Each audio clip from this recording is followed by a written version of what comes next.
from Allen Houston and 20 from Spree, New York would fall to the Spurs in the finals. Could be a rematch.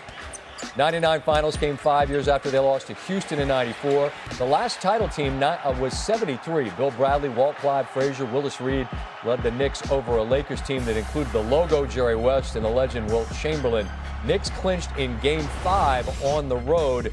The 26 squad has already made some history of its own with some sweeps in the last two series. The first time the franchise has ever had multiple sweeps in a single postseason, even including the best-of-5 format earlier in the playoff years. They won 11 in a row. They won 6 straight on the road, all by at least double digits. Kendrick Perkins is with the building, and about the level of dominance they're showing. Not just winning. I mean, putting people to bed early. What are they showing, and is it changing your perception of who they are this postseason? Well, they're showing me that they're a team that's together, and they have the it factor, Scott. And to all the people out there in the world that's thinking that, hey, the winner out of OKC and the Spurs is going to be one of the teams that's going to win an NBA championship, they're lying, and the truth is nowhere near. Because the Knicks have a legit shot at winning the NBA championship. They're deeper than the Pacific Ocean and Atlantic Ocean combined. And when you look at their roster, when you look at their leader in Big Body Brunson, he's growing right in front of our eyes. He's able to get his and make others around him better. Karl Anthony Towns is looking like the best big man outside of Wembanyama in the NBA on both ends of the floor. And you know what the most important thing that the Knicks have? What's that? Two-way players. And OKC showed us last year that you need two-way players in order to win the NBA championship. The Knicks have OG Anunoby, Josh Hart, Landry Shamet, and Mikal Bridges. So all of those guys are capable of defending at a high level and putting the ball in the basket. I just asked Kat something I'm going to ask you because you've lived it. When you haven't lived it, and now it's the finals, is it difficult, Perk, to just the outside noise and whatever it is you're feeling, it's got to be difficult to flush it and focus on what you're doing because it's just a game, but it isn't. Scott, you have to find that balance. And it's almost to the extent of, like, you know, when Floyd Mayweather, when a guy first time fighting Floyd Mayweather in Vegas, you know, they get caught up in the moment. And Floyd already won the fight before he stepped in the ring. It's the same stage, similar when you step into the NBA Finals. The team that's happy just to be there is the team that's going to go home as a loser. But if you go there, you find that balance beforehand to come in and say, you know what, okay, we soak it in media day. Let's get in between these lines, and all of a sudden it becomes basketball again, and you stay true to who you are and continue to win the game between the lines, then you'll be fine. I wouldn't ask Kat this because no disrespect, but he never could be honest. If I say, has your opinion of yourselves changed? Has your belief grown? What's he going to say? Yeah, we didn't think we could before we played Atlanta, but now we do. But I have to think, when you play at this high a level for a month and a half in the playoffs, you have to view yourselves differently. Do you think that that's something that's happening in New York right now? Absolutely. And what happened is that we saw growth in that Atlanta series.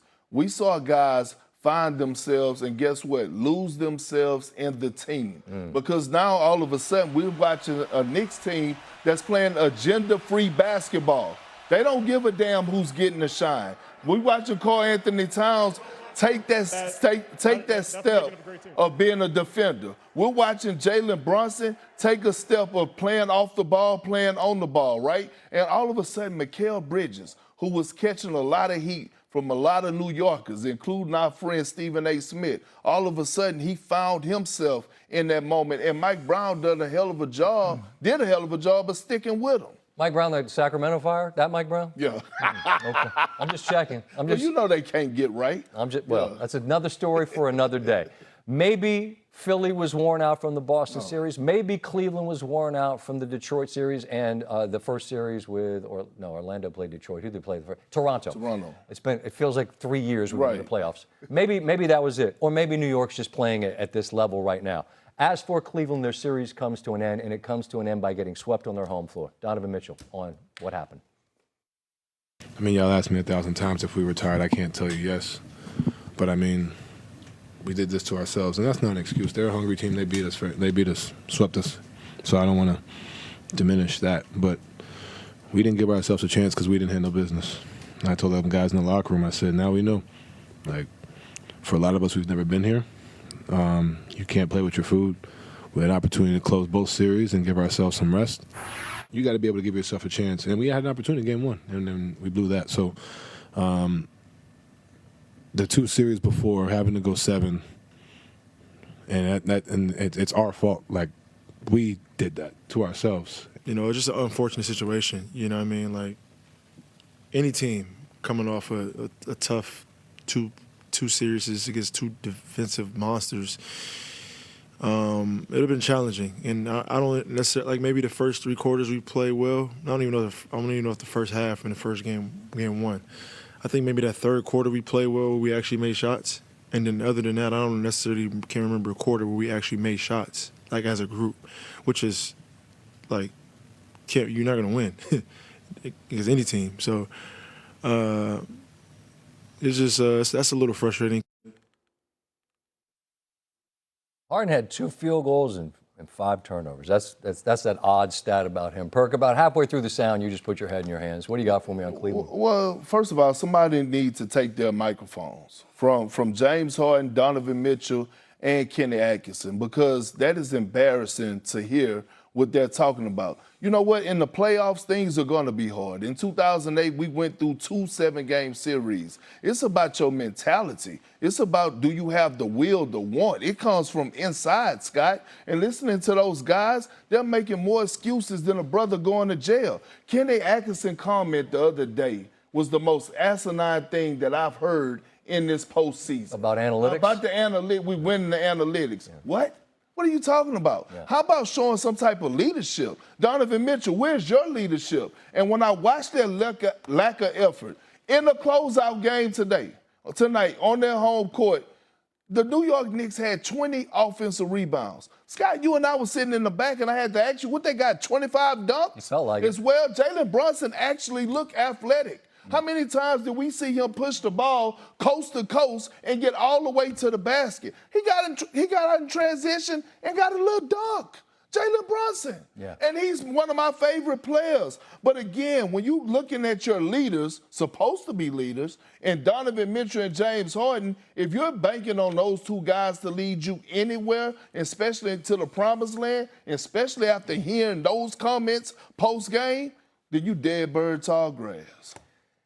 Interesting offseason. They're going to see what direction they choose to go. We'll talk to Brian Windhorst about that a little later. Perk, we'll see you in New York when we take our show up there for the finals. I'll be there, Scott. We look forward to that always. 51 against Atlanta on the road closeout. 30 on the road against Philly closeout. 37 on the road closeout against Cleveland. What has unlocked this level of brilliance and dominance from your entire team? I think it's a testament to the guys in the locker room, staying together, believing in each other, and continuing to find a way how we could get better. Every single day I've always talked about getting that 1% better, and I think we're seeing the culmination of that throughout the regular season to now. Every single day we're getting better. Our defense gets better. Our offense gets more fluid, and you know, it's a good time to be peaking as a team.